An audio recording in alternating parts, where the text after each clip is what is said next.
Hello students, today we are going to start with a new chapter, that is the human reproduction. Now, what is reproduction? Reproduction is basically a process by which organisms make more organisms like themselves. Now this human reproduction possess different types of phases.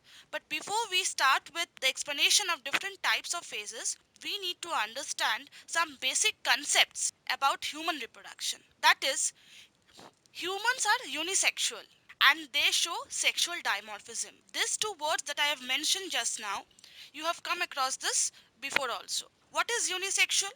Unisexual means when organisms possess either of the sex organs or the reproductive organs. So human possess either a male reproductive organ or a female reproductive organ. That is known as unisexual. And also humans show sexual dimorphism. That means they look different from each other. That is, the males and the females, they look different from each other. Why?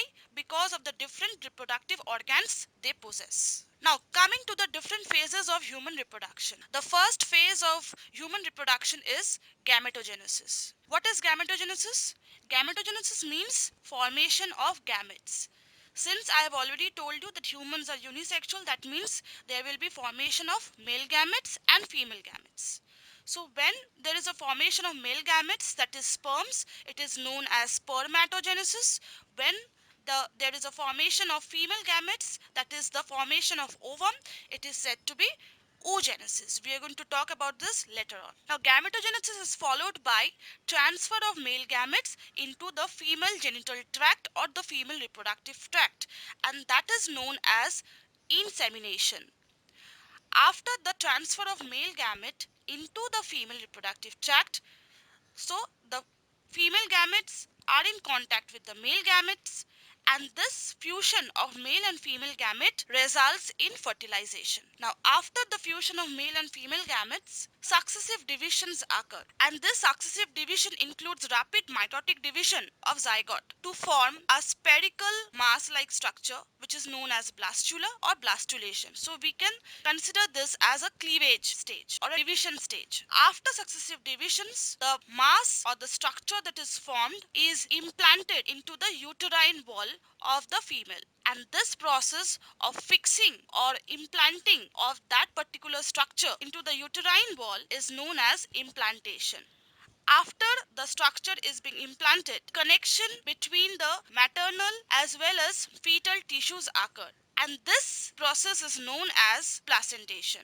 This one. And after the connection is formed between the fetal and the maternal tissues for nutrition, respiration, excretion of the fetus, what happens? Formation of three primary germ layers takes place. That means the blastocyst is changed into the gastrula larva, and this process is known as gastrulation. Now gastrulation is followed by organogenesis, and this includes formation of specific organ systems from the three primary germ layers that have already occurred during the gastrulation process, and this involves morphogenesis and differentiation. Now, after the organ system is being formed, then what happens? The baby is fully developed by now, and the baby will try to expel out from the mother's uterus after the gestation period, and this process is known as parturition. That means delivering of baby outside the female body, and it is done after the gestation period. Now what is gestation period? It is a period from the fertilization till the parturition process. This period is known as gestation period, and this gestation period is completed in about approximately 280 days or 9 months in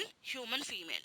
So this was all about the introduction of the human reproduction. After this, we're going to talk about the two important systems of the human reproduction, that is the male reproductive system and the female reproductive system. Thank you.